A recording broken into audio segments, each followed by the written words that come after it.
viewers, you're watching GW News Recap. I'm your anchor, Azin Jamir, bringing to you the top stories of the week. Let's have a look at the headlines first. With the Election Commission of India expanding the special intensive revision of electoral rolls nationwide, Nagaland is preparing to launch the exercise later this year to ensure accuracy and transparency in the state's voter database. Mokokchung police have seized 15,824 empty bottles of McDowell's rum suspected to be intended for use in the adulteration or manufacturing of liquor and apprehended 4 persons in connection with the case. At least 3 people were shot dead and several others injured after unidentified armed men ambushed vehicles in Manipur's Kampokpi district on May 13, triggering an immediate blockade along National Highway 2 and heightened tension in the region. The Narcotics Control Bureau seized over 227 kilograms of Captagon, a powerful psychotropic stimulant widely abused across the Middle East in what marks the country's first ever interception of the substance. And now the news in details.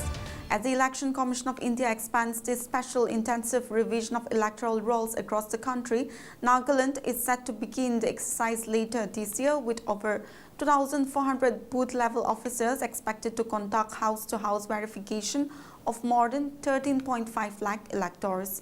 The ECI announced the schedule for Phase 3 of SIR, onto which Nagaland will undertake a comprehensive revision exercise from August to November this year. The exercise will be conducted in 16 states and 3 union territories in a phased manner as part of efforts to update and strengthen electoral rolls across the country. In Nagaland, the qualifying date for the revision has been fixed as October 1st, 2026. Preparatory work, including training and printing, will be carried out from August 5 to 14, while house-to-house visit by booth-level officers are scheduled from August 16 to September 14. The draft electoral roll for the state will be published on September 20, followed by the period for filing claims and objections till October 20. The final electoral roll is scheduled to be published on November 22.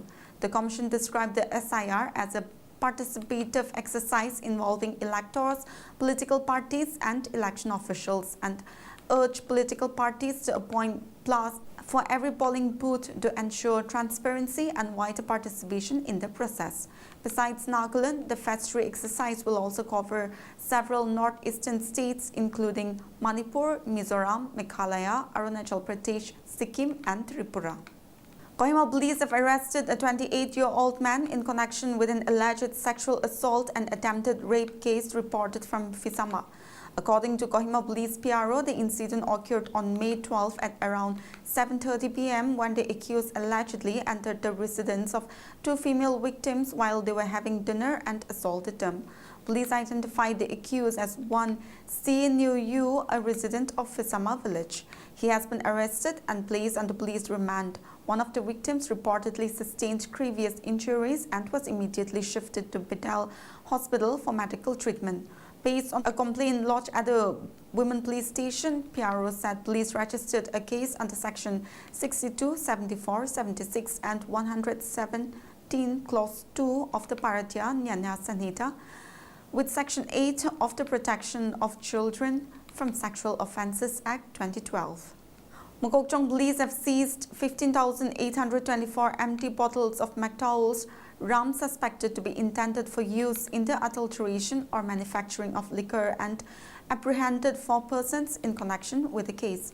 According to a press release issued by the Mokokchung police, the seizure was made on May 8 at around 9 p.m. during a surprise check conducted at the Siwa Gate area. Police intercepted a suspicious Tata vehicle with Assam registration number that was allegedly impersonating and one on-army duty vehicle. Upon checking the vehicle, police recovered 184 bags containing around 15,824 empty bottles of McDowell's rum. The apprehended persons have been identified as Rongsun Tushi Ao, 29 years, and Lima Nongsang, 26 years, both presently residing at Ardang Ward, Mokokchung. Hassan Ali, 25, from Barjabari under Nalbari District, Assam, and Rahul Amin, 27, also from Barjabari under Nalbari District, Assam. Police stated that the empty bottles are suspected to have been brought for use in the adulteration or illegal manufacturing of liquor. A case has been registered under the Nagaland Liquor Total Prohibition Act and investigation is underway, the release added. The State Election Commission Nagaland has ordered fresh elections to 3 municipal wards across the state following casual vacancies, with polling scheduled for June 16 and a counting of votes set for June 19. The decision applies to Ward 11 Chara of Kohima Town Council, Ward 8 Tsamang P of Woka Town Council and Ward 9 Sampa Choki of Atwize Town Council. The SEC stated that it has been considered necessary to hold fresh elections to these wards in accordance with Section 30 of the Nagaland Municipal Act 2023. The government further conveyed administrative approval of the election program for the conduct of elections to the said unreserved wards.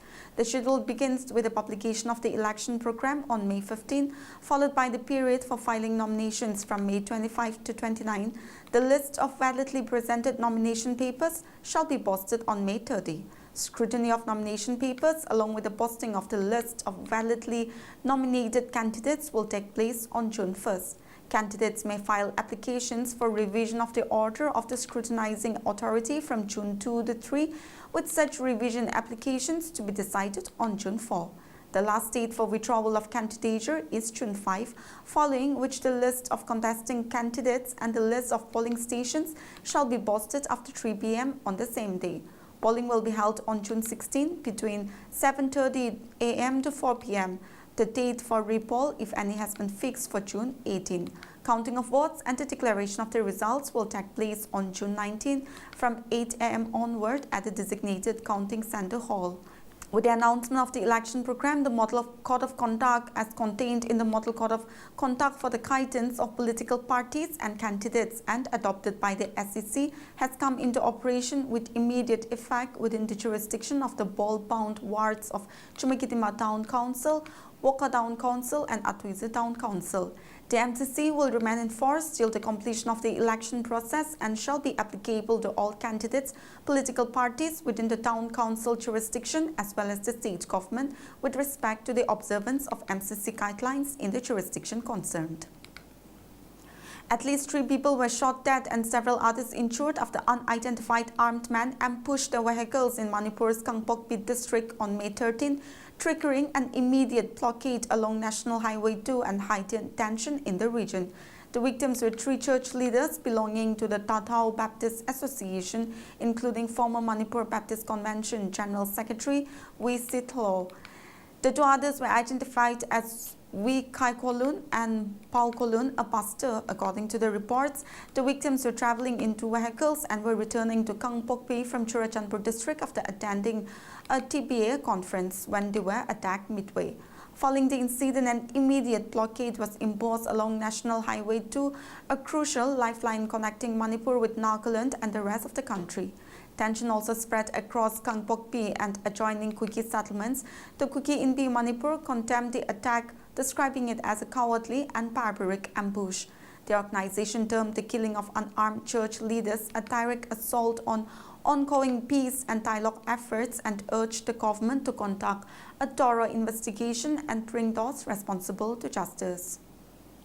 The Narcotics Control Bureau seized over 227 kilograms of Captacon, a powerful psychotropic stimulant widely abused across the Middle East in what marks the country's first ever interception of the substance.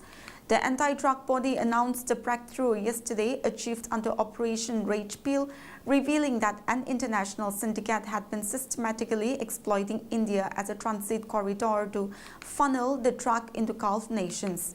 The investigation began after a tip-off from a foreign drug law enforcement agency flagged India's use as a transit route for Captacon trafficking. Acting on this intelligence, NCB officers zeroed in on a residential property in New Delhi's Neep Sarai and conducted a search on May 11. What they found were approximately 31.5 kilograms of Captacon tablets meticulously stuffed inside a commercial chapati cutting machine. Preliminary investigation indicated the consignment was headed for Saudi Arabia.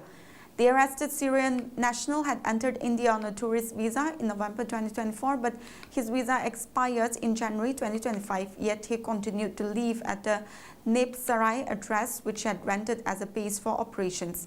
His questioning led investigators further. 4 days later, on May 14, NCB teams descended on the container facilitation station in Mundra, Gujarat, and searched a shipping container that had arrived from Syria, declared as carrying sheep wool. Buried within the cargo were 3 packs holding 196.2 kilograms of Captacon powder, the single largest haul of the operation. This consignment too was bound for Saudi Arabia and neighboring Gulf countries, where the drug has become a major public health and law enforcement crisis.